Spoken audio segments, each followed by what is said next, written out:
Aqui o professor Padre Ibrahim, que é chefe do Departamento de Filosofia, para dar as nossas boas-vindas aos presentes. Boa noite a todos. Então, gostaria, antes de mais nada, de agradecer e parabenizar aí os organizadores deste evento, unindo aí, fazendo uma parceria com o MESP, o Núcleo de Estudos Sociopolíticos da nossa universidade, aqui fica no Instituto, Dom João, e também com a parceria do Departamento de Filosofia. Eu penso que é um tema bastante significativo, não somente porque hoje estamos em período de eleição, mas para dizer que a problemática ética é sempre constante. E esse tema nos reporta exatamente nas origens da ciência da ética, pensando a ética exatamente como essa ciência do estudo do ethos, do estudo dos costumes, dos hábitos. Me reporto lá em Atenas como se Platão e Aristóteles estivessem assim olhando para as pessoas e dizendo: gente, prestem atenção nos costumes e hábitos que vocês estão assumindo. É mais ou menos isso. Ética é isso. Atenção. Prestem atenção nos hábitos. Nós somos corruptos sem nos darmos conta disso. Utilizamos de corrupção sem a devida atenção. E naquele momento, Aristóteles e Platão, que iniciam já antes Sócrates, mas iniciam assim, essa perspectiva, essa ciência da ética, é para chamar a atenção. Por isso costumo dizer que ética é revolucionária. Chama a nossa atenção para os nossos costumes e os nossos hábitos, para, quem sabe, pudéssemos melhorar a nossa realidade, melhorar a própria vida, melhorar o nosso modo de nos relacionarmos uns com os outros. Sejam todos bem-vindos. Boa participação neste evento. Amanhã também teremos ainda outras palestras, e ficamos muito felizes com a presença de todos vocês. Obrigado, professor Padre Ibrahim. Esse evento é uma promoção conjunta do MESP e do Departamento de Filosofia e faz parte de dois projetos. Um projeto que nós temos em parceria com o Ministério Público Estadual, que chama-se O que você tem a ver com a corrupção? E o projeto Eleições 2012, que é desenvolvido pelo MESP. Bom, o nosso tema hoje, então, é ética cotidiana e corrupção. Eu gostaria de convidar, então, os nossos conferencistas, o professor José Luiz Furtado, por gentileza.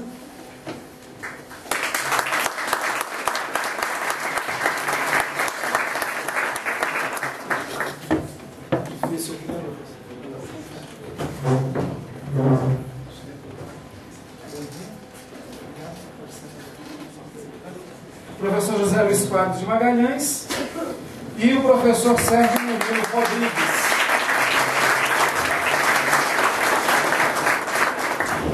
Bom, discricionariamente eu vou passar a palavra primeiro para o nosso convidado externo, apesar de ter sido professor dessa casa por muitos anos, o professor José Luiz Furtado, que ele possui graduação, mestrado e doutorado em filosofia pela Universidade Federal de Minas Gerais e atualmente é professor associado da Universidade Federal de Ouro Preto, tendo experiência nas áreas de filosofia com ênfase em ética e atuando principalmente nos seguintes temas: filosofia política, marxismo, fenomenologia e estética. O professor José Luiz Furtado, assim como os demais, tem de 20 a 30 minutos para suas considerações.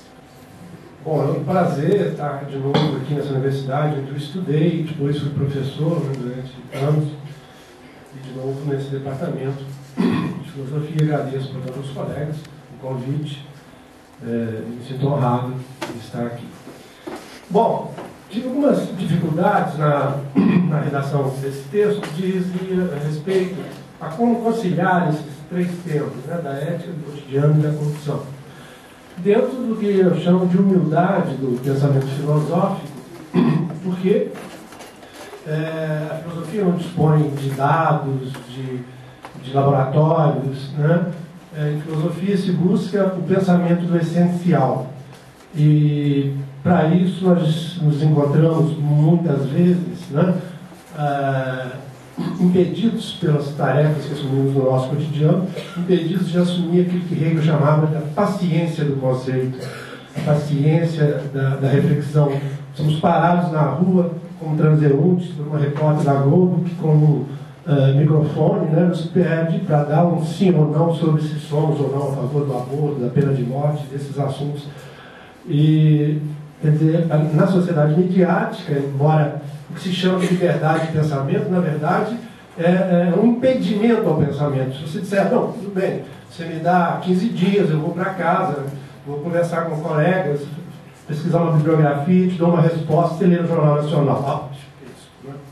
Isso que é apenas o quantitativo, quando o que importa em filosofia é não a quantidade das opiniões, mas a qualidade delas, né? A fundamentação dessas opiniões, enfim, as razões.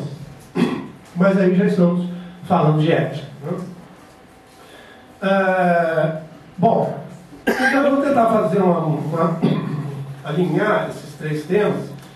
E eu começo, então, para mostrar como que, embora a ética, quando ela nasce na Grécia clássica, ela tenha sido, principalmente a ética aristotélica, tenha se inspirado nas dificuldades que nós temos no nosso agir cotidiano, em termos das decisões que temos que tomar, né? Porque as pessoas não podem esperar que um dia os filósofos terminem a sua tarefa, né, que de direito é infinita, né, não pode ser considerada infinita, porque não há plausibilidade de se pensar um término da pesquisa científica, mesmo que isso diga respeito à filosofia.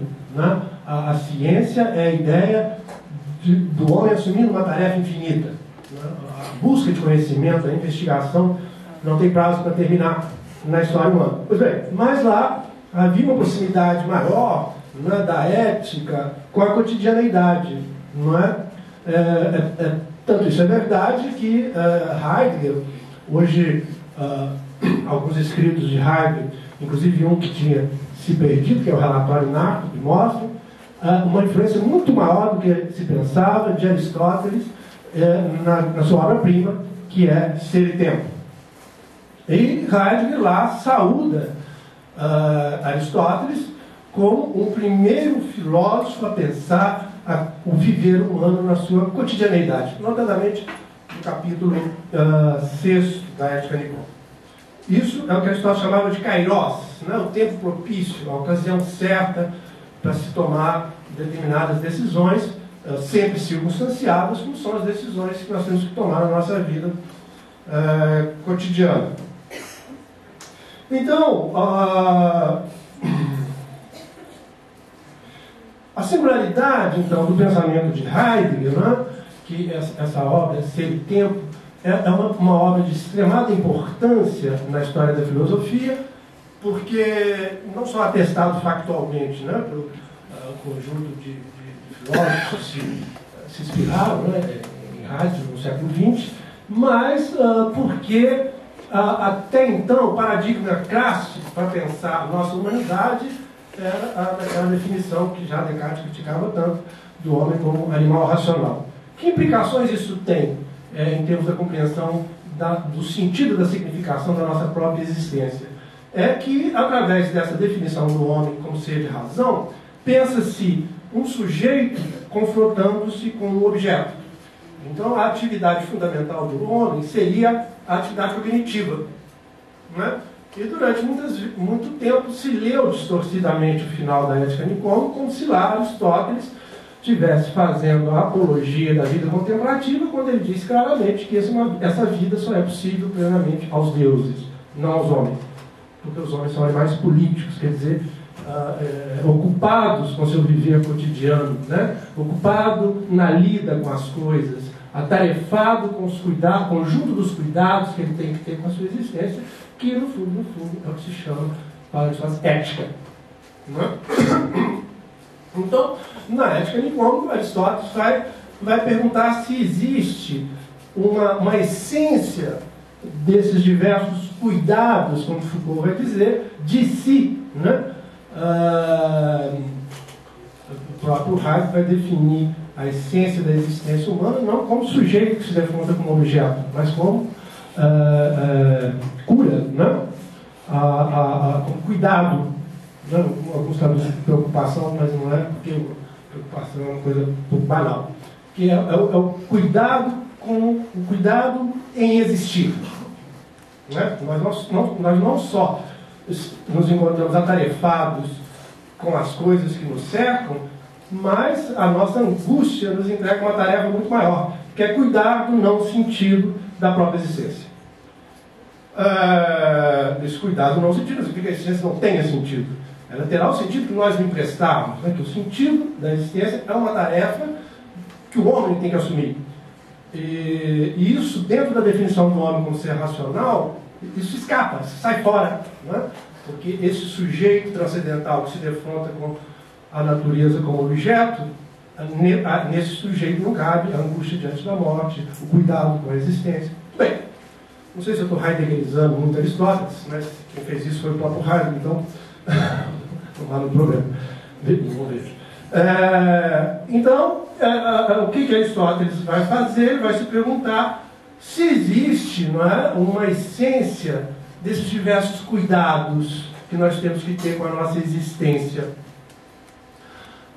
Mas são cuidados que devem ser vistos como transcendentes em relação à série de preocupações às quais nós nos dedicamos para nos tornarmos mercadoria para ser consumida no mercado de trabalho capitalista. Ou seja, são cuidados para um existir compreendido no sentido do desenvolvimento ao máximo das potencialidades subjetivas da vida, considerada como uma finalidade absoluta. Ora, isso é o que nós menos fazemos. Nós nos administramos sob a égide das demandas do mercado capitalista. Não podemos ir muito longe, não é? Uma universidade como a PUC e as universidades em geral, né? Eu às vezes, para provocar um pouco a reflexão, eu digo que as universidades têm que se encerrar dentro de uma redoma de vida. Sei que isso provoca, porque se fala muito em extensão, né? E eu vejo que, ao contrário, né? Se nós entendemos por extensão o fato da universidade ceder às demandas do mercado, o que ela está cometendo contra a juventude de vocês, depois eu vou falar mal dela também, é um crime, não é? Porque, pergunta o poeta, existimos, a que será que se destina? Será que se destina a isso? A nos tornarmos mercadorias a serem consumidas no mercado de trabalho? Né? Nos tornarmos, por sua vez, consumidores dentro desse mercado? Ou melhor, nós vamos deixar que o sentido da nossa existência seja mensurado por essa adaptação às demandas que nos oferece o capitalismo, ou não é, eu vou impedir que esse crime seja cometido contra a minha vida. Bom, mas então, Aristóteles pensa que Michel Foucault, que é um filósofo francês que estudou esse fato, ele vai falar de 3 cuidados que existiam na Grécia e que Aristóteles, de certa maneira, vai sistematizar para encontrar uma essência disso. Se eu continuar andando nesse ritmo, acho que não sei se vou conseguir chegar na corrupção. Bom, mas ele diz, primeiro, que existe uma afrodisíaca, que não tem nada a ver com o que vocês estão pensando. A afrodisíaca era um modo de cuidar dos prazeres, era um modo de cuidar do uso dos prazeres. Os gregos não coibiam o prazer, como mais tarde a cultura cristã vai penalizar, né? Vai transformar o prazer em pecado, mas você deveria saber como usá-los. Então havia uma ciência disso, se vocês quiserem, uma afrodisíaca, uma dietética, você que alimentos deve consumir no inverno, e até aí parece que os gregos não se diferenciavam muito de nós, né? Havia uma série de cuidados com o corpo, a ginástica, né? Que já na época Platão alertava para não se desenvolver muitos músculos e esquecer do cérebro, mas é uma verdade, uma passagem de Platão assim. Então Aristóteles se pergunta, haveria uma essência desses diversos cuidados que nós temos que ter com a nossa existência a fim de viver a melhor vida possível, a fim de viver bem, não é? A fim de claro, na época isso não teria sentido, não é? Porque esse discurso de Aristóteles se dirige à história, aos melhores, àqueles que dispunham daquilo que os gregos chamavam de escolê, de onde vem a escola, que é tempo livre. E hoje nós traduzimos pelo vocábulo romano ócio. Né? Enquanto que escolher aponta para tempo livre, para a formação espiritual e intelectual do homem, hoje ócio significa lavar o carro no domingo, sei lá, ir a um partido de futebol. Não fazer nada. Né? Está definido negativamente como negócio, né? Quando você não está trabalhando, não está negociando. Então perde, né, um pouco essa tradução, perde esse sentido do tempo para a paideia, né? Da formação pessoal de cada um de nós. Bom, e Aristóteles vai responder, todo mundo já conhece essa teoria dele, que é o meio termo, o equilíbrio, né? A virtude, que é aquilo que a ética busca, está no equilíbrio entre o excesso, entre esses dois extremos, que são o excesso e a falta. E Aristóteles achava que isso valia para todas as esferas da vida. E como, predominantemente, essa definição de virtude coincide com a definição de justiça, a justiça será considerada por ele a suprema virtude. Né? A rainha das virtudes, a virtude máxima, porque preside a instituição de todas as outras. Bom, mas na Ética e Como, que Heidegger vai ler, Aristóteles divide as virtudes dianoéticas, como ele as chama, né, as virtudes intelectuais, em três grupos. Né? A praxis, a tecne, que é responsável pela poesia, né, pela fabricação e manuseio, ou melhor, é aquela arte que nós empregamos na fabricação e manuseio das coisas úteis. A teoria, que seria comparado mais ou menos com o que nós compreendemos como ciência, estrito sensu hoje, né? Como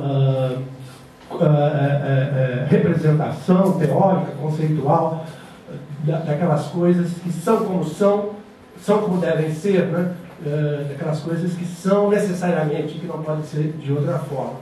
Mas Heidegger vai enfatizar os dois aspectos, da tecne e da praxis. E é aí que eu vou fazer uma ponte entre Aristóteles e Marx. Já publiquei anos atrás um artigo onde eu mostrava a proximidade de uma ética marxiana, não marxista, marxiana, e da ética aristotélica. Justamente partindo da diferença dos critérios de racionalidade empregados por Aristóteles para definir a praxis e a poesis. A praxis é a praxis que pertence à política. A política não é uma técnica, a política não é uma teoria, a política é uma praxis. E essa caracterização da política como praxis é uma novidade trazida por Aristóteles no campo da história da filosofia, porque para Platão o rei deveria ser o filósofo, não é? Aristóteles vai introduzir uma novidade, vai dizer, não basta conhecer o que é bom para se tornar um homem bom, porque existe isso que nós chamamos de incontinência, e todos nós conhecemos, né? Muitas vezes nós sabemos que o cigarro faz mal à saúde, mas não damos conta de parar de fumar. Então não basta conhecer o bem. Dei um exemplo corriqueiro, mais à frente, para não alongar muito tempo. Então, o conhecimento do bem não faz do filósofo o melhor governante, porque a arte de governar tem a ver com os casos particulares, e esses casos particulares só se aprende com a experiência. Isso vale também para o magistrado, né? As leis são universais, a forma da lei é necessariamente a forma de universal, mas ela se aplica aos casos particulares. Então a justiça no ato de julgar não está no conhecimento, segundo Aristóteles, do conceito de justiça, mas no emprego do conceito em contextos sempre mutáveis da vida, né? Casos particulares que não podem ser previamente, né? Não podem ser previstos. Logo, é um tipo de sabedoria prática, né? Que se desenvolve, como disse o professor, através do hábito, e que Aristóteles achava que não podia ser ensinado, a não ser da importância da amizade, né? Porque hoje em dia nós não temos amigos, nós temos empresas que nos ajudam, né? Quando nós precisamos. Mas para Aristóteles, a amizade, a forma principal de amizade é a admiração. Então, a importância da amizade para os gregos estava nisso, né?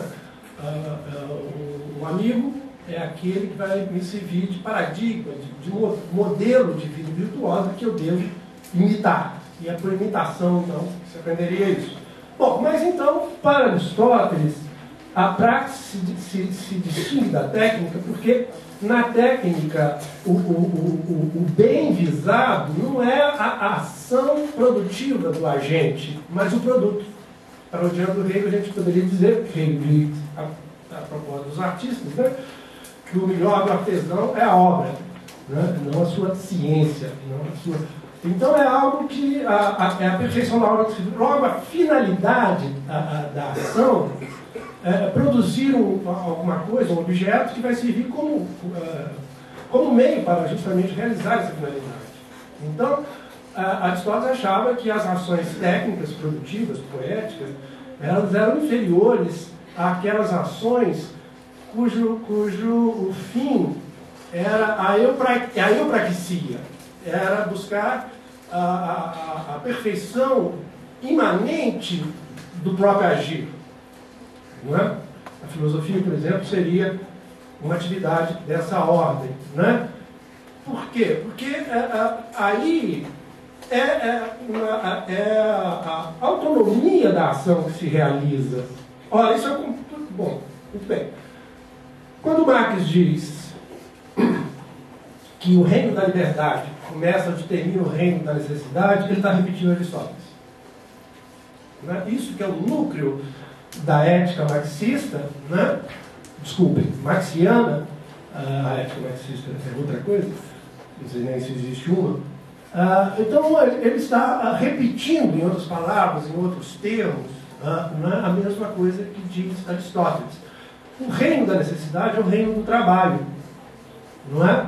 E o reino da liberdade é o reino da escolher, é o reino onde as nossas atividades adquirem autonomia, onde o que importa é a busca da felicidade. Porque, como vai dizer Habermas, o trabalho é um resquício, hoje tornado supérfluo, de um ponto de vista da análise marxiana, pelo desenvolvimento tecnológico e científico das forças produtivas, dos esforços adaptativos do homem. Longe do trabalho dignificar e enobrecer o homem, como estava escrito, aliás, no portão de Auschwitz, né? O trabalho brutaliza. E brutaliza tanto mais, se a gente for ver as definições, né, as descrições que Marx dá do trabalhador numa linha de montagem, numa fábrica, né? Quanto mais a tecnologia, a ciência se incorpora na máquina, mais a atividade do trabalhador que maneja essa máquina é despida de qualquer traço de inteligência, de conceituação, de desenvolvimento pessoal. Uma mera repetição mecânica. Quando a máquina deveria ser usada justamente para libertar o homem dessa evidentemente em outras circunstâncias. Né? Então,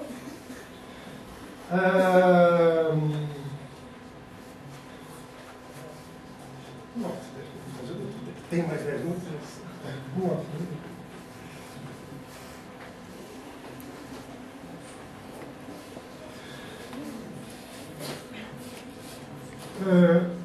Bom, eu vou deixar essas coisas para o debate e vou passar para... no final, então. Eu tenho 10 minutos.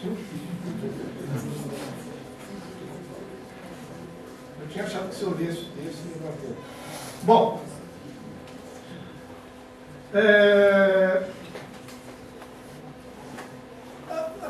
filosofar é andar para trás.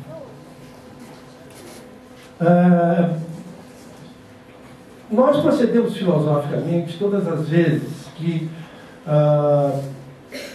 não só perguntamos alguma coisa, investigamos alguma coisa, daí eu achar que não é uma boa definição de filosofia dizer que ela é desejo e sabedoria, porque a ciência também é.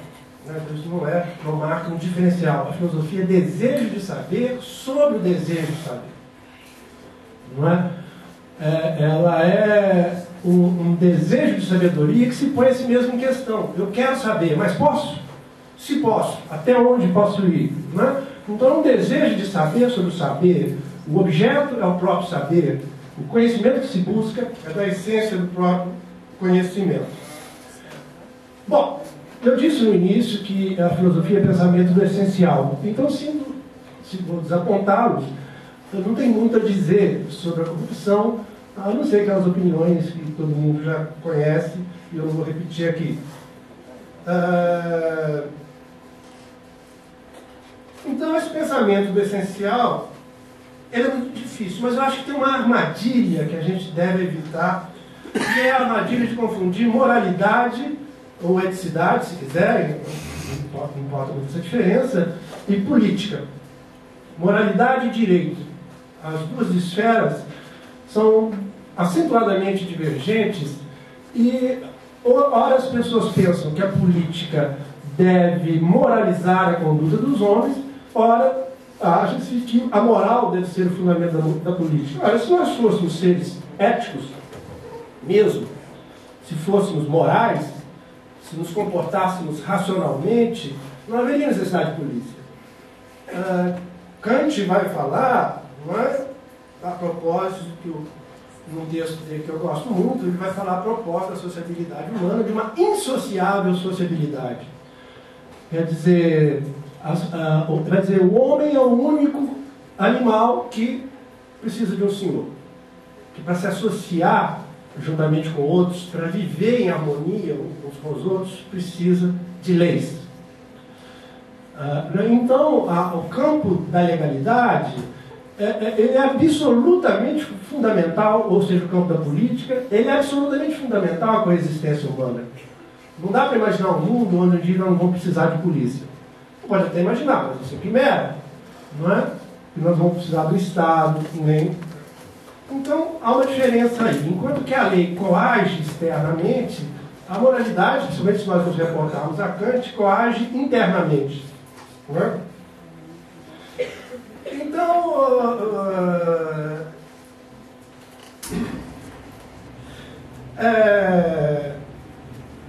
sem dissenso e antagonismo não haveria política. E se fôssemos todos seres efetivamente racionais, capazes de submeter todo o nosso comportamento à razão, é por isso que eu digo que a razão não é uma faculdade, mas uma dificuldade do homem, né?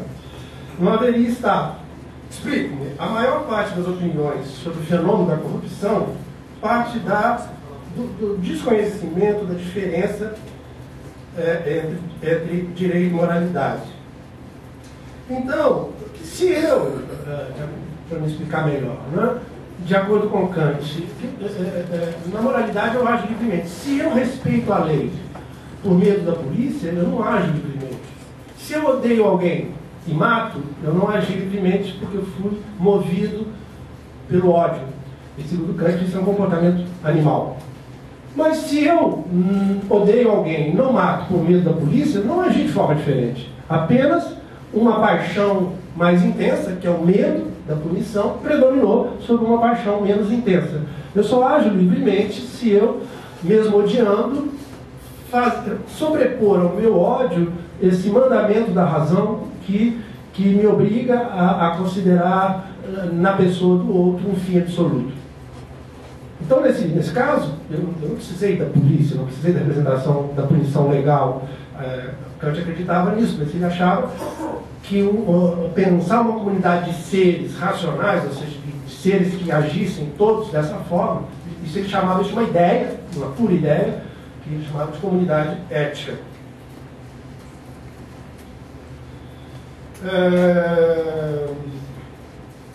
Então, que não é limitada. Bom, com a esfera do direito e da lei, se passa algo totalmente diferente, porque a lei, ao contrário da razão, como eu já disse, coíbe externamente. É proibido matar, afirma a lei.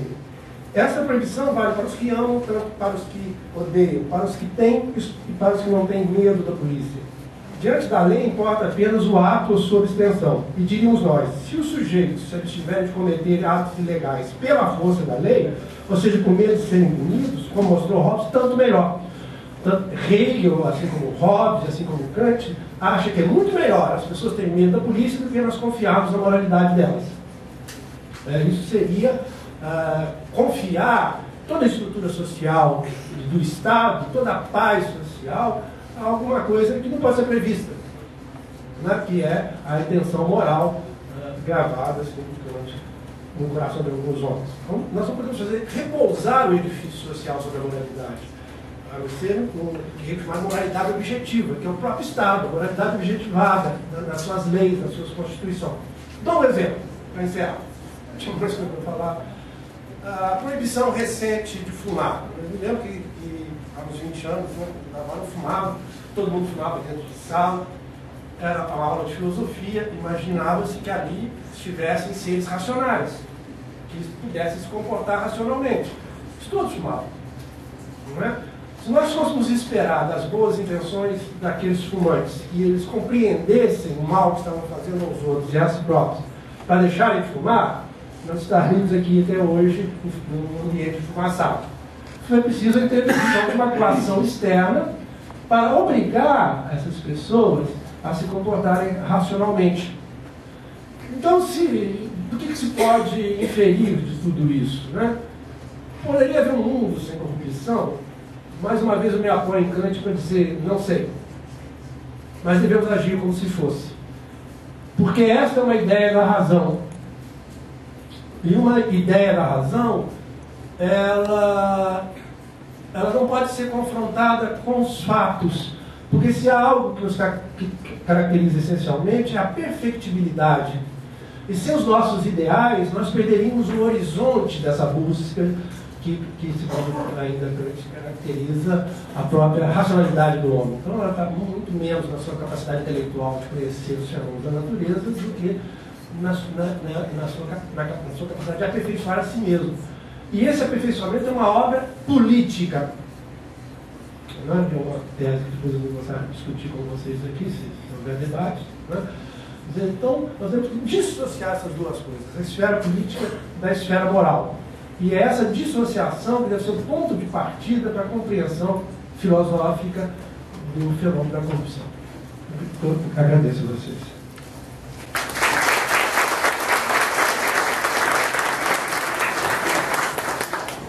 Eu quero agradecer nessa participação inicial do professor José Luiz Furtado, lembrando que ele irá nos brindar com um texto, né, sobre o tema da sua conferência e que, além da edição que nós iremos utilizar no âmbito da PUC Minas, esse material vai estar disponível no site do Unesp a partir do final do ano, para que todos vocês que não são nossos alunos aqui ou que já passaram pela disciplina de Filosofia 2 possam ter contato com essa brilhante reflexão do professor. Muito obrigado.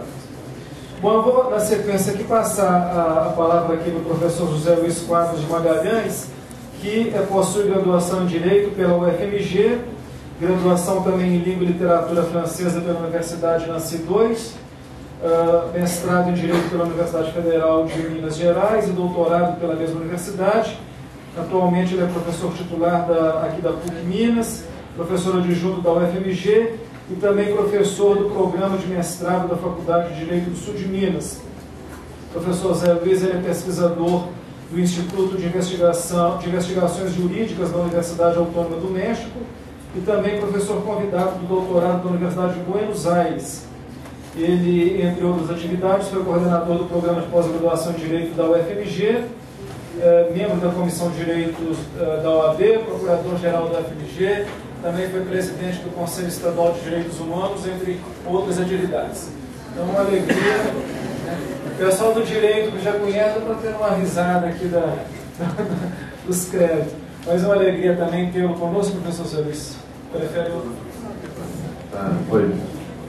Bom, boa noite a todas e todos. É um grande prazer estar aqui com vocês, né, para debater esse tema, que é um tema de grande importância. E agradecer mais uma vez o convite ao professor Robson, né, sempre me prestigiando, convidando para participar de eventos, né, de grande importância, né, da nossa academia. E eu trouxe aqui, na verdade, quando eu comecei a preparar essa minha fala, eu fui pegando algumas preocupações, eu acabei preparando 6 palestras. Mas posso ter que não ter nenhuma. Então, na verdade, o que eu pretendo aqui? Obviamente que em 20 minutos, né, não dá para a gente aprofundar em nada. Então, o objetivo aqui é mais fazer algo que eu gosto de fazer muito com meus alunos, os alunos que estão aqui já me conhecem, fazer provocações. Ou seja, a ideia aqui é tirar um pouco, né, a pretensão de tirá-los de uma posição de conforto, de incomodá-los, né, fazer com que vocês durmam meia hora mais tarde hoje, não conseguir dormir, ficar revirando na cama. Se conseguir isso, vocês saírem até com um pouquinho de raiva de mim, né, eu acho que o papel do professor é esse, né, fazer com que vocês procurem, né, ler, pesquisar, etc. E a ideia é que, obviamente, nesse tempo é simplesmente levantar algumas questões que não tem como a gente aprofundar. Então eu optei por quê? Vou tentar levantar essas 6 questões aqui, em vez de aprofundar uma delas, colocar essas preocupações para que então depois a gente possa debater um pouco e convidá-los para que vocês possam visitar o meu blog também. Eu criei um blog, tem 1 ano e meio, eu criei um blog para auxiliar na graduação, e eu coloco alguns livros meus que foram esgotados em papel, eu coloquei no blog, estão gratuitamente disponíveis no blog, tem os planos de aula, teoria de Estado, teoria da Constituição, um monte de textos, colunas de alguns professores. Eu acabei de convidar o professor Robson aqui, que seria uma honra. O professor Robson também tem um blog espetacular, né, onde então a gente pode ter sugestões de livros, filmes, etc. Bom, feita a propaganda, introdução, vamos às preocupações. E aí eu quero começar citando, na verdade, a minha primeira preocupação nessa questão toda, principalmente nesse momento que a gente está vivendo, onde a mídia brasileira, felizmente, perdeu muito o seu poder de influência em tempos de redes sociais, de expansão da internet, de blogs, né, e etc., onde a gente já viu uma certa capacidade importante de reação dos cidadãos a esse permanente e feroz controle da grande mídia, né? E a nossa grande mídia parece estar esperneando e está meio que autista, né? Principalmente nesse evento, uma mídia autista, estamos fechando no mundo deles. Isso é bom para nós, que eles fiquem com relação a esse episódio dessa ação penal 470, né, ou do mensalão. Recordo que vi uma fotografia da Praça dos Três Poderes em Brasília, em frente ao STF, um monte de barreiras, né, um monte de barreiras, polícia e 2 manifestantes. E aí o julgamento do século, o século só está começando, o maior julgamento da história brasileira, o maior episódio de corrupção. Quer dizer, e a mídia fica esperneando isso, e eu acho que a população já percebeu, talvez, né, que não vamos resolver o problema da corrupção, né, com esse processo penal. Aliás, não vamos resolver problema nenhum com o direito penal, porque o direito penal nunca resolveu, né, esses problemas. E aí, a primeira questão que eu queria colocar é o seguinte.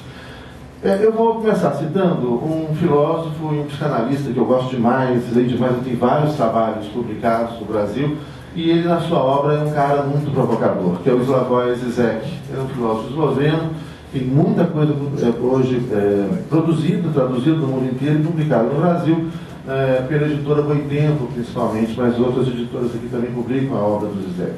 E num desses livros, esse livro não foi publicado no Brasil ainda, vocês encontram em espanhol, uma edição argentina, e em português de Portugal, uma edição portuguesa, encontra até baratinho para comprar nesses sites aí da internet, como Estante Virtual, por exemplo, encontra até, que o livro chama Violência. Nesse livro ele vai trazer uma abordagem sobre 3 formas de violência: a violência subjetiva, a violência objetiva e a violência simbólica.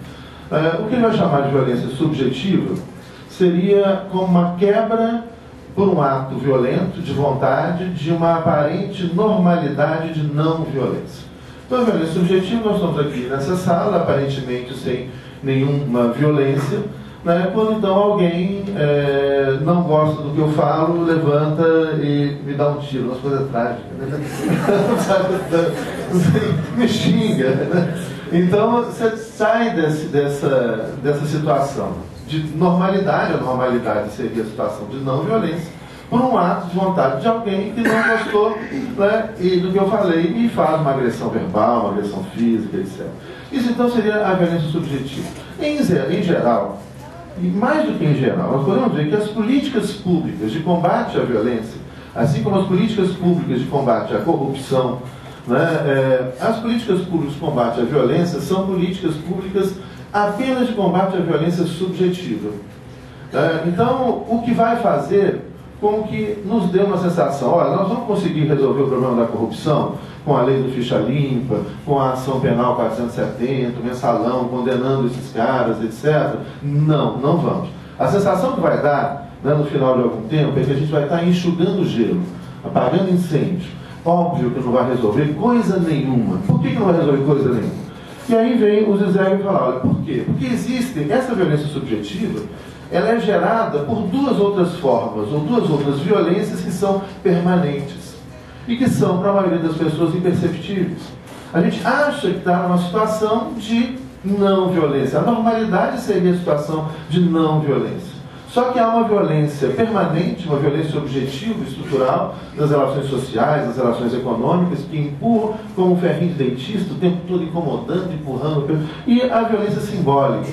Eu vou citar um caso, como não dá para a gente aprofundar nisso, e aqui fica a provocação, a sugestão do livro, e depois o blog que está aí projetado, se vocês quiserem anotar o endereço, me façam a visita, com um caso e com uma provocação que eu faço, num projeto que tem da UFMG, que chama Projeto Polos.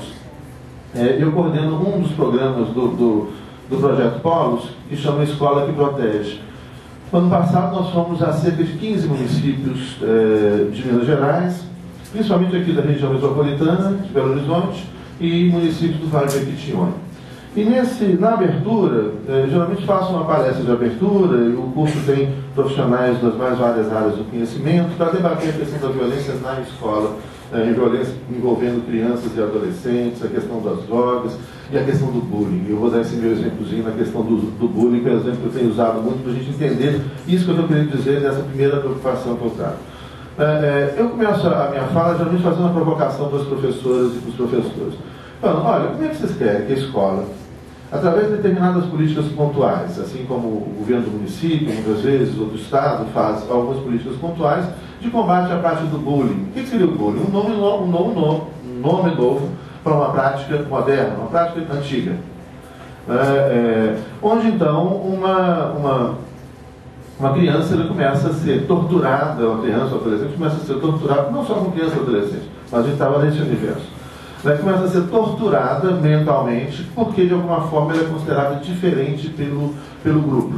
Essa tortura mental permanente, sistemática, diária, ela pode chegar à agressão física, e muitas vezes chega à agressão física. E quando eu faço a provocação, geralmente as professoras, os professores reagem mal. Olha, mas como, professor? Como é que a escola moderna, como é que a escola ensina o bullying? Olha só, eu vou te provar isso. A escola, a primeira coisa, a escola vai chegar e falar, você só pode entrar na escola se você estiver uniformizado. Se você não estiver uniformizado, você não entra. Se o seu uniforme, sua meia estiver de outra cor, você não entra. Se você estiver com cabelo assim, ou estiver com piercing, ou estiver com como é que chama esses desenhos, tatuagem, não sei o quê, você não entra. Outro dia, a minha filha de 10 anos chegou em casa porque a professora falou que agora tinha que assistir a aula com o cabelo preso. Falei com ela, não, filho, nós vamos conversar isso aqui porque você é uma mulher livre. Você vai na aula com o cabelo que você quiser, azul, vermelho, para cima, preso, solto, e eu estou do seu lado nessa luta. Vamos lá resolver esse problema. Ou seja, o que a escola vai chegar? Qual que é o recado? Qual é que está diariamente? Isso é dito simbolicamente pelo uniforme escolar, e por outras coisas. Qual que é o recado? O bom é o padrão, o bom é o uniformizado. O bom é o que está dentro do padrão. Logo, qual que é o registro dessa criança? Ela vai chegar e falar, bom, o que está dentro do padrão cabe. Se eu estou fora do padrão, se eu não estou uniformizado, não tem lugar para mim. Se eu estou uniformizado, se eu penso desse jeito, ajo desse jeito, sento desse jeito, concordo desse jeito, me visto desse jeito, tenho cabelo desse jeito, eu sou aceito. Se eu fujo desse padrão, eu sou rejeitado. Olha, qual é a conexão fácil que essa criança vai fazer? Facílimo, eu vou dizer, olha, então, o que foge do padrão é ruim. E logo o que foge do padrão, para ela, vai ser combatido por ela. Ou seja, se de repente eu levei um coleguinha que, por padrão do que considerado para ela diferente, e o diferente é ruim, o coleguinha é baixo demais, alto demais, magro demais, gordo demais, tem uma cor diferente, um cabelo diferente, um nariz diferente, um olho diferente, é 4 olhos. Eu era implicavam comigo que era magro demais, agora eu engordei, não consigo emagrecer, agora vai implicar que eu estou gordo demais. Um saco esse negócio. Então você começa a falar, não, você tem que seguir o padrão, siga o padrão, e óbvio que a criança vai resolver isso. A escola está ensinando, e aí que eu estou querendo chegar ao primeiro ponto. Não vai adiantar nada políticas públicas de combate ao bullying dentro de uma estrutura que gera permanentemente, né, um registro de prática ou de rejeição ao diferente ou de rejeição à diversidade. Não vai. Então você não pode estabelecer políticas de combate à violência pontuais para a violência subjetiva e não ficar discutindo como isso, gente. Basta estudar a história da criminologia, a história do crime, pega no século XVIII, século XIX, século XX, como é que eles repetem o mesmo discurso. E fizeram no século XVIII, faz de novo no final do século XIX, faz de novo agora. Não funcionou no XVIII, não funcionou no XIX, não vai funcionar no século XXI. Por quê? Porque a questão estrutural ela permanece oculta. A violência simbólica ela permanece oculta. E não tem como você combater a corrupção mantendo um sistema social e econômico que vai incentivar isso e que vai até premiar isso, onde a corrupção está diária, está o tempo todo, está no campo de futebol. Aliás, é irritante torcer para times de Minas Gerais, né, com esses juízes que roubam o tempo todo dos times de São Paulo e Rio de Janeiro. Né? A corrupção está o tempo todo, permeando nas pequenas relações, quando você fura a fila, quando você está o tempo todo. E aí, de repente, os caras chegam, né, e aí a gente chega ao segundo ponto, né, é a segunda preocupação, chega e fala, não, eu raramente vejo televisão, às vezes faço companhia, minha mãe que está com 91 anos, ela gosta de ver esses Jornal da Globo, por exemplo, essas coisas fazem mal, frequentemente faz mal, mas ela não pode falar que a saúde dela está ótima, 90 anos de idade, eu não posso falar nada, está muito melhor que a minha. Mas o cara da Rede Globo fala, nossa, depois desse julgamento a sociedade brasileira será outra. Que ridículo, né? Ridículo é aquele espetáculo. É só falar no meu nome para ministro Supremo. Nunca, né? Mas eu comecei a treinar. Você tem 2 requisitos para ser ministro Supremo. Primeiro, você tem que aprender a falar direito constitucional, direito penal, eu falo direito penal, direito penal, direito constitucional, né? Porque o direito penal é para os pobres, o direito constitucional é para os ricos. E aí você aprende depois a fazer cara de autoridade. Repara, todos eles fazem. E esse é aquele espetáculo de vaidade onde vem um problema seríssimo que a gente tem que pensar. Né? Uma das conquistas do Estado Democrático de Direito foi o devido processo legal, o duplo grau de jurisdição, né? A necessidade de provas, a presunção de inocência. E aí então a gente vê essa mídia, né, pressionando esses juízes a decidirem com penas graves, alguns crimes já estão prescritos, né, com provas que em muitos casos, na maioria dos casos, aliás, o Procurador-Geral da República, quando fez a denúncia, ele falou, olha, embora não tenha provas, então, acabou o processo. Se não tem provas, acabou o processo. E aí é muito grave. Aí é muito grave a gente aceitar, na sociedade que as pessoas comecem a ser condenadas por pressão da imprensa, que aliás isso tem acontecido muito. Né? Onde a imprensa já condena, já põe na capa da revista, já destrói a vida da pessoa, né? Sem provas, sem nada disso, como aconteceu em vários episódios recentes, aquele homicídio lá daquele casal lá, Nardoni, os corpos em geral morrem, então nem se fala, eles já vão presos e ficam, né, até sem julgamento, pensar que o Dantas, né? O Dantas não ficou 24 horas preso.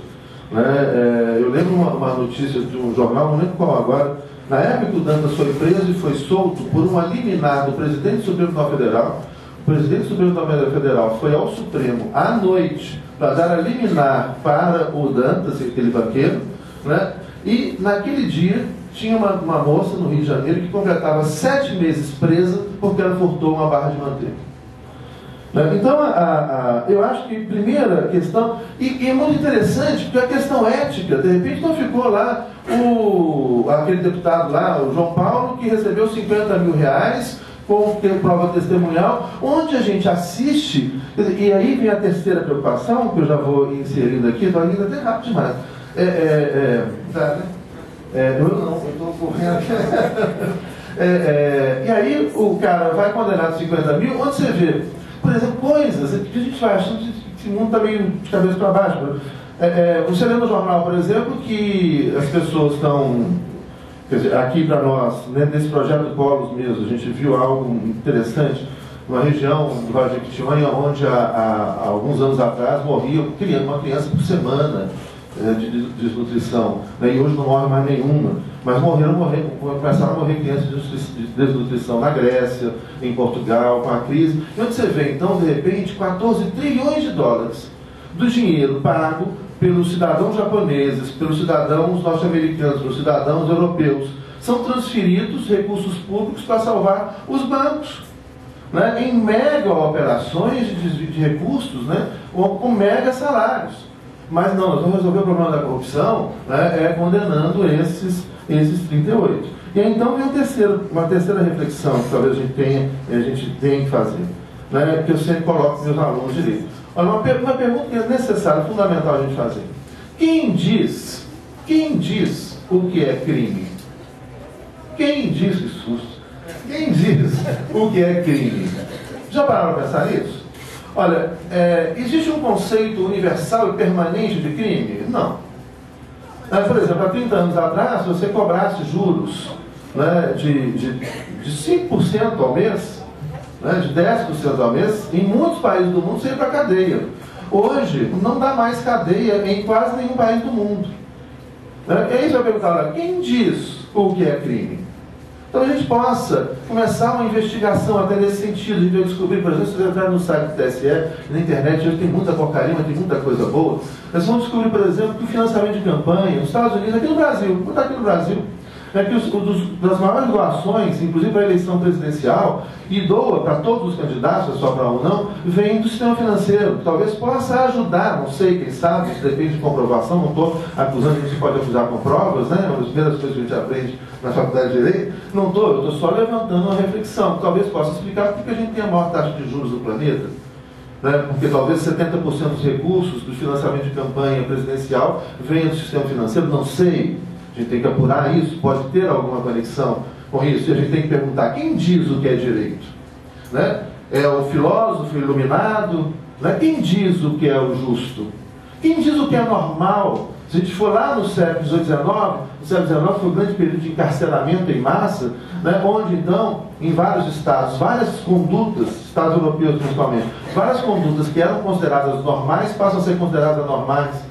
Onde, por exemplo, no Reino Unido, você começa a aprender, as pessoas são presas, e um autor que eu gosto muito, que é o Oscar Wilde, né, foi preso por causa da sua conduta, da sua opção sexual, da sua conduta sexual. Você começa a criminalizar o homossexualismo, em outros lugares você começa a considerar o homossexualismo como uma anormalidade ou doença mental.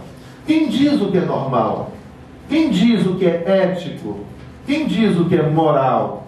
Né? Isso é uma reflexão que a gente tem que fazer, e o que a gente pretende, né, e que a gente discute muito, né, no curso de Direito, no Direito Constitucional, é que isso deve ser dito por quem? Nós temos que construir espaços democráticos, dialógicos, para buscar uma construção de consensos, né, que supere uma lógica empobrecida e em crise de uma democracia representativa majoritária. Mas para além dessa democracia representativa majoritária, nós chegarmos a uma democracia consensual, onde então todos nós possamos, de forma dialógica, livre, não hegemônica, igualitária, posso estar sendo romântico, não dá tempo da gente aprofundar nessas expressões, né, construir nós é que temos de dizer, e nós temos que buscar consenso sobre o que seja ético, sobre o que seja justo, sobre o que seja direito, né, sobre o que seja legal, né, sobre o que seja crime, né, e sobre o que seja normalidade ou anormalidade, se é que a gente precisa de alguns desses conceitos. Será que a gente precisa de crime, a gente precisa do conceito de anormalidade, etc. Né? E aí vem uma quarta preocupação. Né? A quarta preocupação, o que é? Uma coisa que a gente tem percebido, que também é recorrente, a gente já encontra sintomas disso em outros exemplos, em outros estados, é que a gente tem cada vez mais, na nossa sociedade, admitido substituir o espaço da moral e da ética pelo espaço do direito. Isso é uma tragédia, isso é um perigo. Por quê? Porque imagina só, você começa agora, você tem lei da palmada. Eu não estou defendendo, eu tenho 4 filhos, nunca bati meu filho, estou defendendo da palmada. Eu estou falando, agora isso não tem que ser questão de direito penal, jamais. Lei da ficha limpa, lei do... Se você come um bombom com licor, bebeu uma cervejinha, dirigiu, né, é direito penal, polícia, vai para a delegacia. Né? Ou seja, o que você começa a fazer? Você começa a reduzir, né, ou quase, o que é interessante, eliminar o espaço, né, da ética, que começa a ser substituído pela uma invasão, né, feroz e perigosa do espaço do direito. Onde as pessoas, então, e eu lembro que você imagina, olha, que você imaginava, e eu continuo acreditando, continuo lutando por isso, uma sociedade ética, Uma sociedade onde as pessoas, a gente fala sempre para os alunos, olha, vocês estão aqui, 70 alunos, 60 alunos em sala de aula, vocês não vão roubar o computador do colega ali porque vocês têm medo do direito penal. Vocês não vão fazer isso porque vocês estão convencidos que isso não é uma coisa legal a ser feita, não é uma coisa ética a ser feita. Né? E essa sociedade, né, que a gente sonhou e que alguns já continuam sonhando, né? Muitos viraram muito pragmáticos. Mas quando você substitui isso, você substitui a ética pelo direito, qual é o perigo? O perigo é que a gente começa a fazer as coisas porque a gente tem medo do controle. Ontem mesmo eu saí de casa, tinha um monte de polícia. Na esquina de casa tinha uma batida policial. Batida não. Para ver se bebeu, né? A polícia na esquina.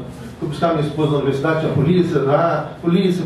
Então você começa o quê? Você começa a ser uma sociedade de hipercontrole, onde o Estado, para dar conta de todas as suas proibições, ele tem que mostrar eficiência, tem que falar, olha, se você beber e dirigir, você está preso. Se você está tomando serviço, você está preso. Se você fizer isso, você está preso. Né? Se você, enfim, aí você começa a aprender por tudo. A sociedade norte-americana é isso, a sociedade que mais encarcera do mundo. Os Estados Unidos hoje tem mais de 8 milhões de pessoas envolvidas com o sistema penal. 2 milhões e 800 mil norte-americanos com 20 anos de reclusão. Desses, 80% são negros e hispânicos, e mais de 90% são pobres. Sendo que a população norte-americana é só de 30%, 15% de negros, 15% de hispânicos. Mas são 80% dos presos. Quem é uma cadeia pobre, né? É pobre, é o cara que rouba a barra de manteiga, etc. Então, nessa sociedade, o que acontece? Se de repente, esse mega-estado, porque vai virando um mega-estado, controla tudo, no Reino Unido hoje são mais de 2 milhões de câmeras de controle sobre as pessoas. Que começam a colocar câmera em cada esquina, câmera em todos os lugares, blitz em todos os lugares, direito penal, vão obrigar vocês a andarem na linha. As pessoas vão começar a fazer as coisas não porque elas estão convencidas de que aquilo é o certo, não porque elas acham que aquele é o que deve ser feito, né? Não, mas porque elas têm medo do Estado, medo da repressão. E se essa repressão falha, sobrou o quê? Pergunto para vocês. Se o Estado, esse mega-Estado, não der conta mais de controlar, porque vai chegar uma hora, ou acaba totalmente a nossa privacidade, intimidade, liberdade, esse mega-Estado, mas vai chegar um limite desse mega-Estado também. E quando chegar o momento que o Estado não der mais conta de controlar a vida minuciosamente de todo mundo, então que as pessoas começaram a não ter mais medo da repressão do Estado, sobrou o quê? Se já acabou com a ética, já acabou com a moral, né? Sobrou o quê? Sobrou nada, meu amigo. É o caos que sobrou. Né? E aí vem uma quinta preocupação, já estou terminando. Qual é a quinta preocupação? Vi na televisão um discurso que, aliás, dá vontade de pedir asilo político em Marte, às vezes, porque está difícil. Né? Eu acho que é um momento de crise, é um momento de... aquela senhora que aparece na televisão, na propaganda do Tribunal Superior Eleitoral, falando que ela vota em candidato limpo. Que lindo! Olha só. Tem dois problemas. Dentro desse problema tem dois problemas aí. Primeiro, tem um livro, eu trabalhei no doutorado um ano atrás, de um pesquisador francês chamado Jacques Semelan, que faz anos da vida dele fazendo uma pesquisa sobre o genocídio. Ele trabalha o genocídio em Ruanda, o genocídio na antiga Iugoslávia, o genocídio na Segunda Guerra Mundial. O livro chama Purificar e Destruir, do Jacques Semelan. Nesse livro ele faz uma análise muito interessante. A pergunta que ele faz: como é que as pessoas são capazes de fazer ou chegar a tamanha barbárie, de eliminar o outro?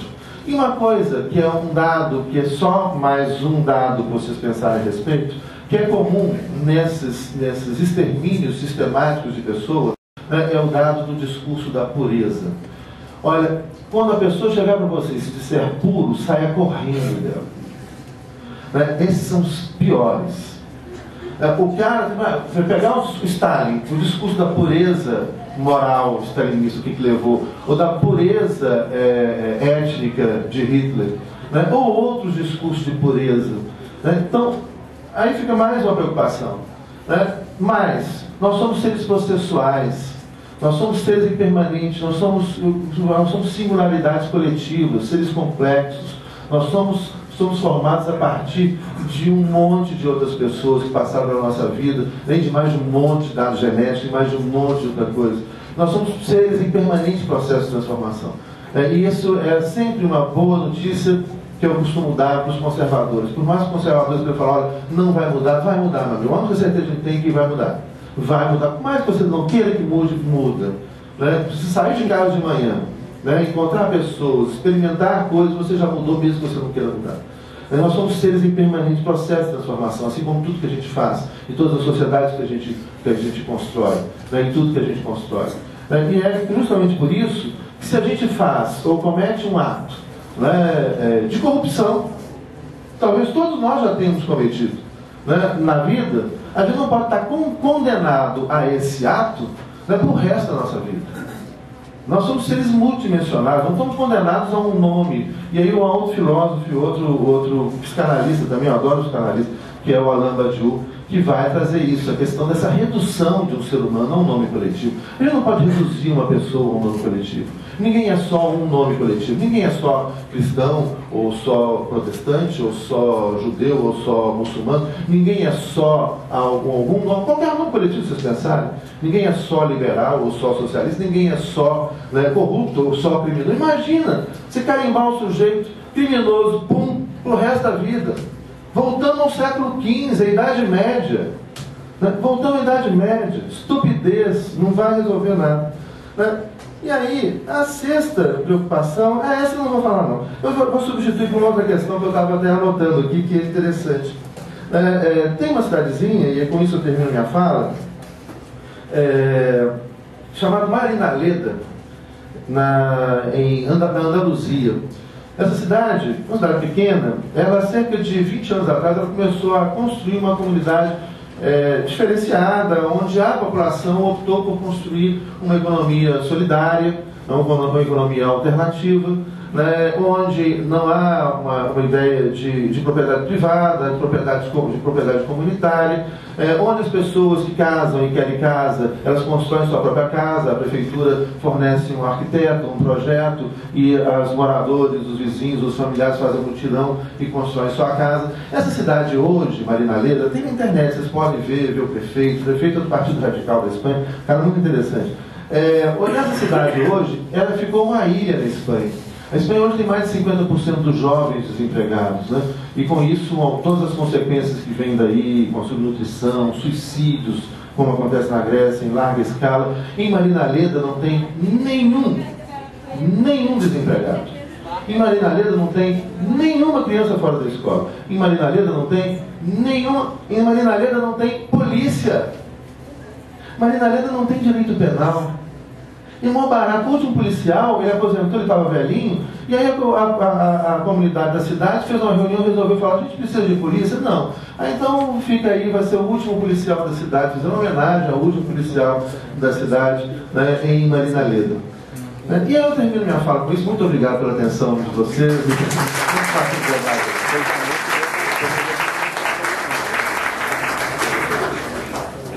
Agradecemos então a participação do professor Zé Luiz Quadros, que também nos brindará com texto, né, para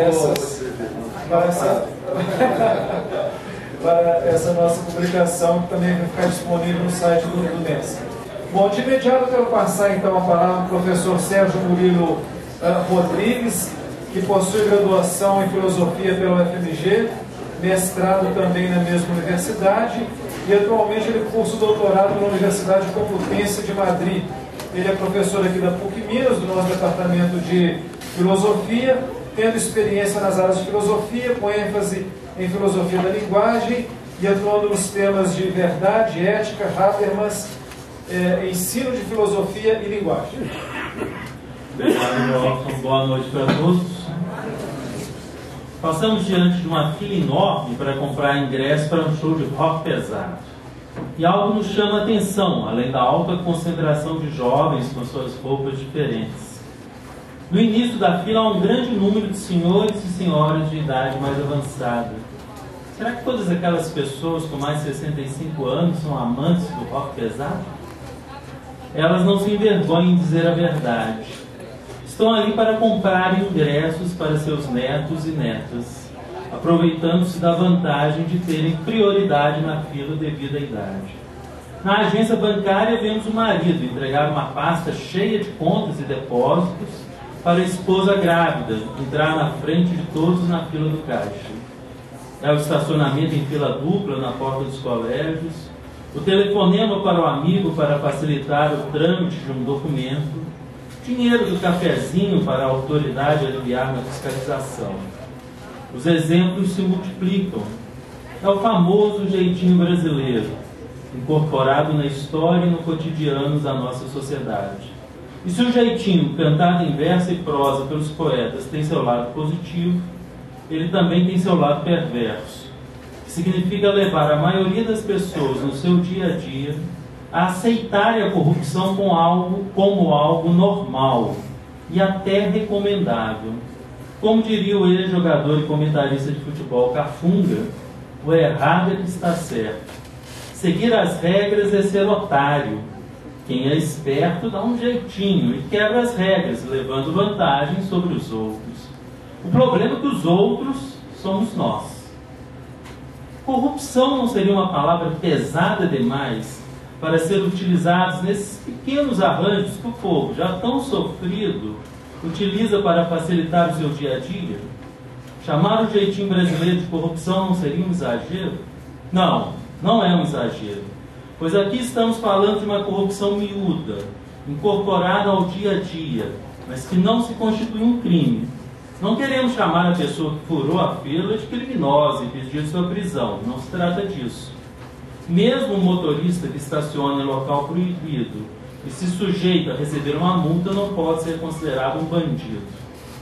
Podemos usar o termo corrupção para essas contravenções do cotidiano porque ele nos remete à ideia de processo.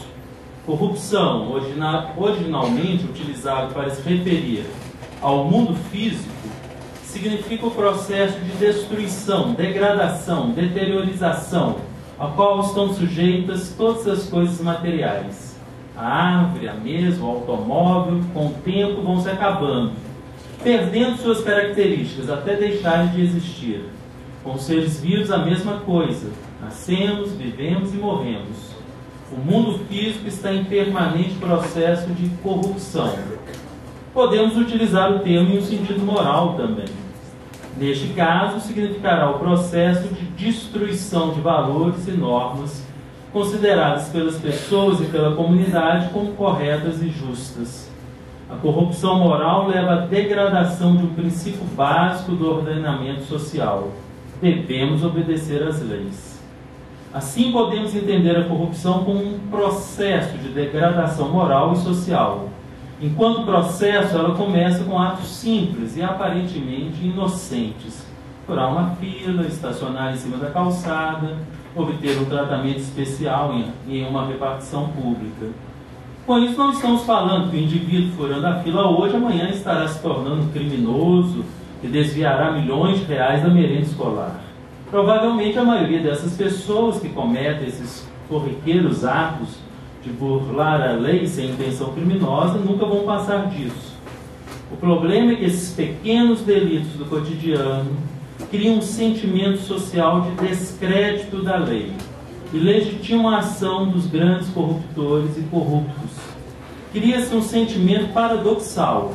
O agente público, ao desviar recursos, beneficiar indevidamente parentes e amigos, agiu de forma imoral, mas correta, pois no lugar dele eu faria a mesma coisa.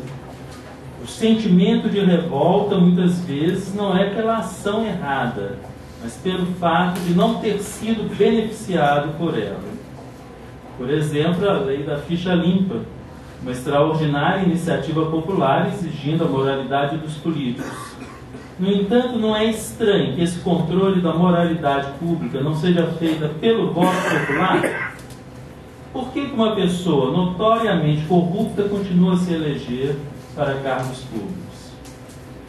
Podemos concluir que a degradação provocada pela corrupção cotidiana, não criminosa, cria o terreno favorável para a corrupção, essa sim criminosa, dos agentes públicos. E o que nós entendemos por esse jeitinho? Não se trata de uma exclusividade, uma invenção brasileira, está presente em todos os seres humanos, em um grau maior ou menor. Entendemos por dar um jeitinho o ato de transgredir a lei de uma forma dissimulada e amena. O sujeito que pratica o jeitinho acredita não estar cometendo nenhum crime, mas apenas usando seu poder de argumentação e sedução para conseguir um tratamento diferenciado, que o livre do rigor da lei. Dura lex sed lex. A lei é dura, mas é a lei. É o ditado latino que surgiu na época da implantação das leis escritas na Roma Antiga e significava a necessidade de se respeitar a lei em todos os casos, mesmo naqueles nos quais a sua aplicação parecesse ser muito rigorosa e cruel. Antes, as leis eram parte de uma tradição oral, o que permitia aos juízes serem bastante flexíveis em sua aplicação. Com o Código de Leis escritos, não havia mais essa liberdade de decisão para os juízes. A lei estava escrita ali para ser cumprida e ponto final. Mas o que o jeitinho faz? Transforma Duralex sed lex em Duralex sed latex. Ou seja, a lei é dura, mas estica, no sentido que podemos dar um jeitinho para que a lei não seja aplicada com todo o seu rigor. Podemos considerar o jeitinho como um fenômeno mundial, porque, como disse Durkheim, o que caracteriza o fato social é a coerção, ou seja, viver em sociedade é viver submetido a leis restritivas. As pessoas estão submetidas a um constante controle do comportamento através das leis sociais, sejam morais, sejam jurídicas. Assim é normal que elas busquem formas de escapar desse controle, encontrando saídas mais fáceis para essas situações. Cabe à nossa razão intervir e nos alertar para as possíveis consequências danosas dessas saídas mais fáceis. O jeitinho muitas vezes pode ser positivo. Transgredir a lei em alguns casos pode significar corrigir uma injustiça ou ajudar alguém realmente necessitado. Embora o filósofo alemão Kant tenha dito que justiça não é bondade, sabemos que em algumas situações um pouco de bondade não faz nenhum mal à justiça. Por exemplo, o senhor chega em cima da hora para comprar o bilhete da passagem do único ônibus do dia para a cidade dele. A fila está grande, ninguém vai comprar bilhete para aquele ônibus. A lei diz que o senhor deveria ter chegado mais cedo, mas podemos dar um jeitinho e deixá-lo entrar na frente dos outros. Quantos judeus tiveram suas vidas salvas porque alguns alemães se dispuseram a ir contra a lei? Logicamente que nós não temos como estabelecer os critérios para o bom jeitinho. Poderia ser quando não prejudica ninguém e beneficia exclusivamente o outro. No entanto, não há como fazer uma lei regulando o descumprimento da lei. Devemos considerar que as leis sociais não são estáticas, mas dinâmicas, pois elas precisam acompanhar a vida em transformação constante. Uma sociedade com maior flexibilidade, com maior capacidade de adaptação a situações diversas, tenderá a ser mais justa. O culto à malandragem feito pela literatura brasileira vai nessa linha de raciocínio. Ela seria uma forma de subversão, de revolta contra o sistema opressor. Mas o que nos interessa mais aqui é o aspecto negativo do jeitinho brasileiro. O jeitinho estabelece uma relação negativa com a lei, que foi pensada e estabelecida para servir igualmente a todos os cidadãos, sem nenhuma distinção. É justamente a lei geral, como regra universal para todos, indistintamente, que estabelece a cidadania dos membros da sociedade. Uma boa maneira de se avaliar o grau de democracia de uma sociedade é através da quantidade de privilégios garantidos a certas pessoas. Quanto menos privilégios, mais democrática é a sociedade. Na democracia ideal não haveria nenhum privilégio. A lei é igual para todos. Até o presidente da República ou o juiz do Supremo Tribunal Federal está submetido a ela. O jeitinho tende a desqualificar o cumprimento da lei como algo importante e necessário, desconsiderando que todos devam ter o mesmo tratamento. Grande parte dos brasileiros possui uma visão negativa da lei, como algo que não precisa ser obedecido, pois não foi feita para ele, mas apenas para os outros. Assim, eles terão uma grande dificuldade para introjetar a lei, que será vista como algo exterior, imposta por uma força estranha. O processo de internalização da lei é fundamental para o controle das transgressões sociais, sejam criminosas ou não. Segundo Rouanet, citando Fenneker, os esforços para implicar a criminalidade a partir da impossibilidade de satisfazer certos impulsos são corretos, mas sem interesse teórico, pois o importante não é saber por que alguns delinquentes roubam, mas por que a maioria da população não rouba. A existência da polícia e dos tribunais é apenas parte da resposta, pois a quase totalidade dos cidadãos honestos também não roubaria, mesmo se a repressão policial não existisse.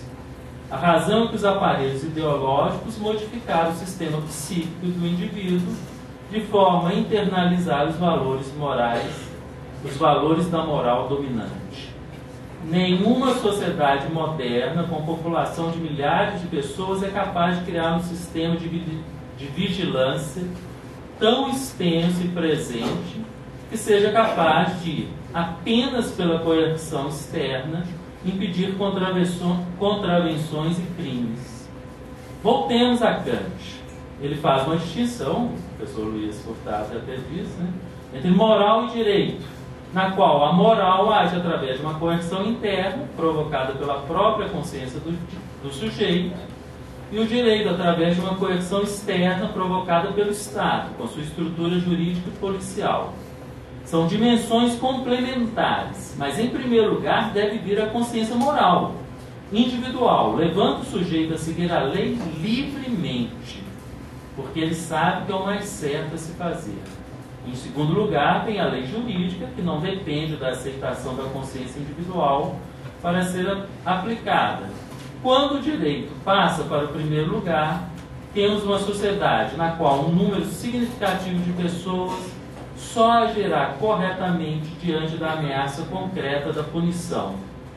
Como esse exercício da punição encontra muitas limitações, temos um aumento da violência, desrespeito à liberdade do outro e da corrupção. Voltemos a Rouanet. Fenkel fala em aparelhos ideológicos que atuam sobre o aparelho psíquico com o objetivo de internalizar os valores da moral dominante e, com isso, exercer uma dominação sobre as pessoas.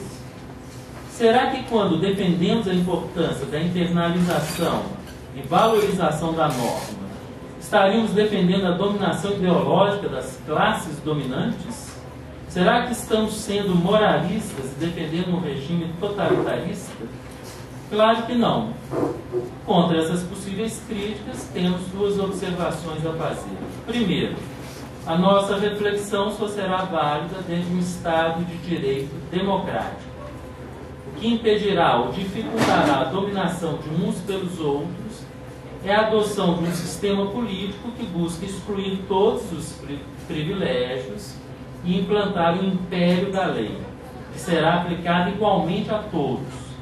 Um sistema político que preserve o espaço público como local em que todos, sem qualquer distinção, possam expressar suas posições, discuti-las e buscar juntos o melhor caminho a seguir.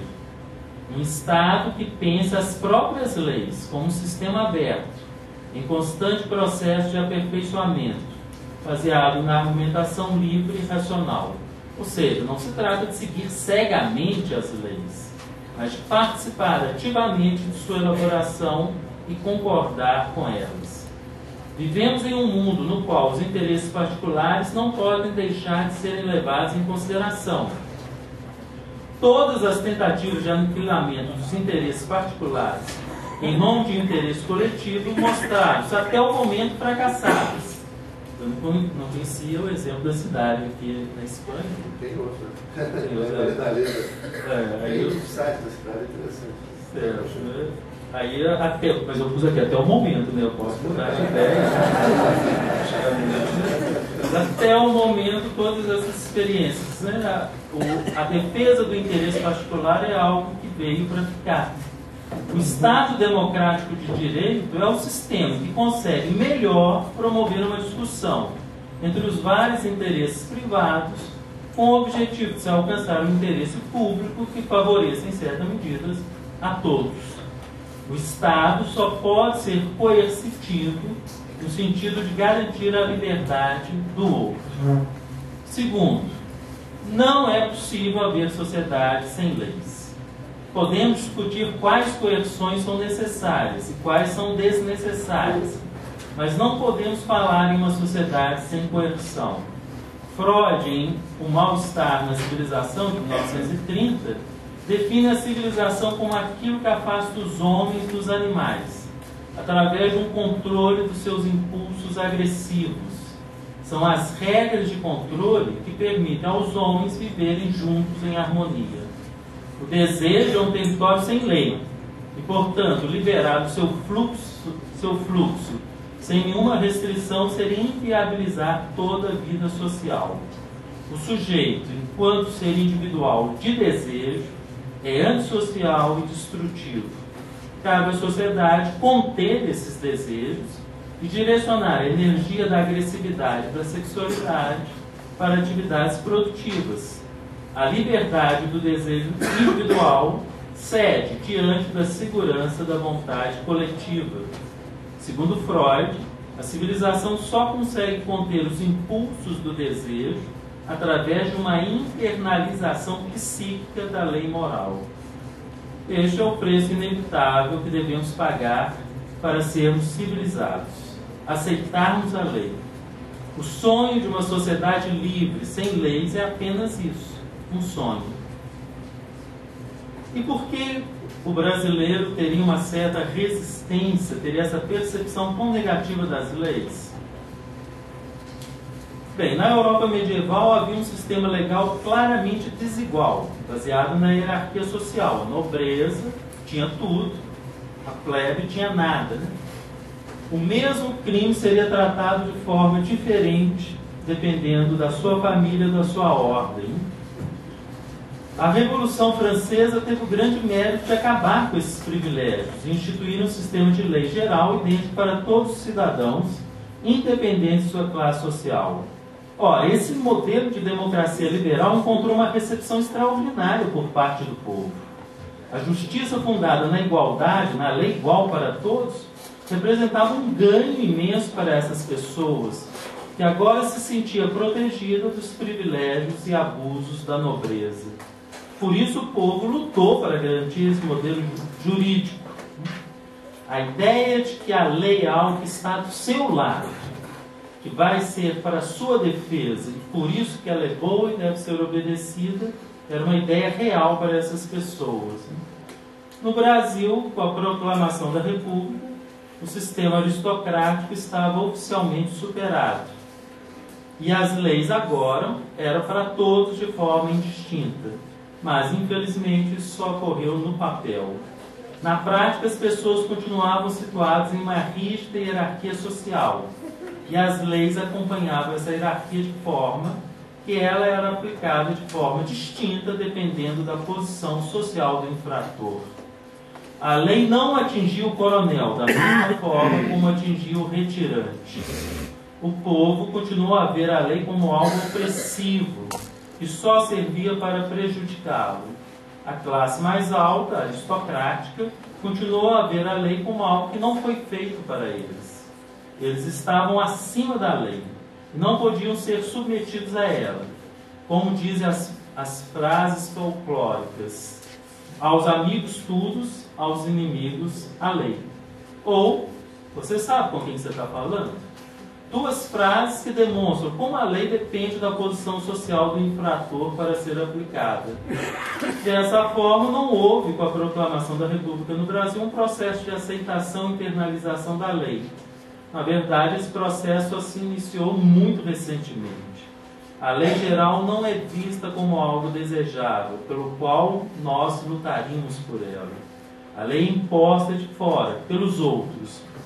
E por isso ainda é vista como um instrumento de opressão para controlar o povo. Além disso, não existe uma razoável adequação entre a prática social e o mundo constitucional e jurídico. Isso em grande parte ocorre porque uma parcela considerável do judiciário brasileiro, bem como do legislativo, fazem parte da aristocracia, que se julga acima da lei. E por isso fazem e aplicam leis que não são para eles. É desanimador ler no jornal notícias sobre juízes e deputados que se recusam a soprar o bafômetro ou sacam armas para resolver casuais acidentes do trânsito. Se os agentes sociais responsáveis por fazer e zelar pela lei não confiam nela, quem vai confiar?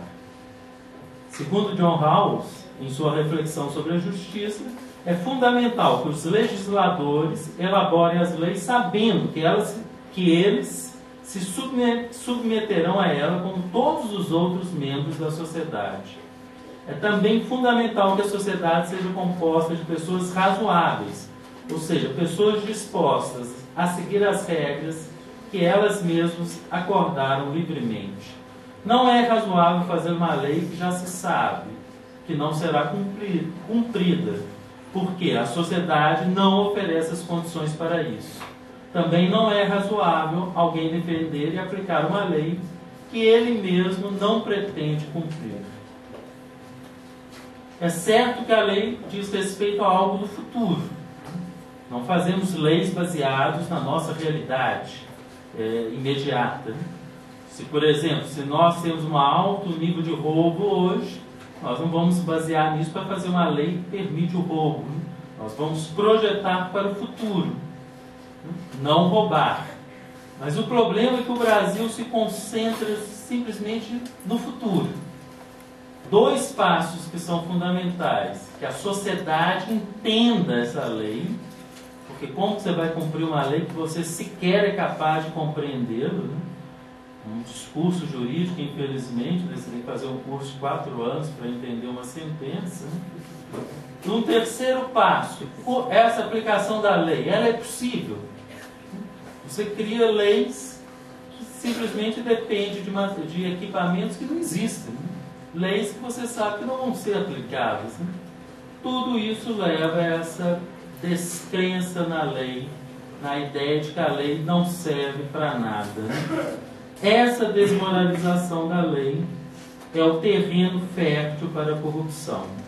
Uma sociedade que é dividida entre aqueles que cumprem a lei e aqueles que não precisam cumprir a lei, estabelece uma descrença nessas leis, de tal forma que a corrupção pequena, né, no nosso nível cotidiano, coisas miúdas, que com certeza não são criminosas, mas que criam toda essa expectativa de que lá na frente o agente público também não precisa cumprir a lei. Como mudar isso? Bem, também não há nenhuma mágica. Nós temos uma cultura, uma história, e essa cultura precisa lentamente entender que um caminho, né, é o caminho da cultura democrática. De novo, a questão, né, da participação nas leis, do reconhecimento dessas leis.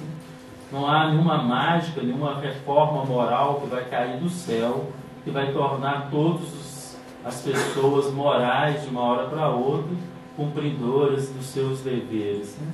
Tudo isso é um processo histórico, infelizmente lento, mas inevitável. Obrigado.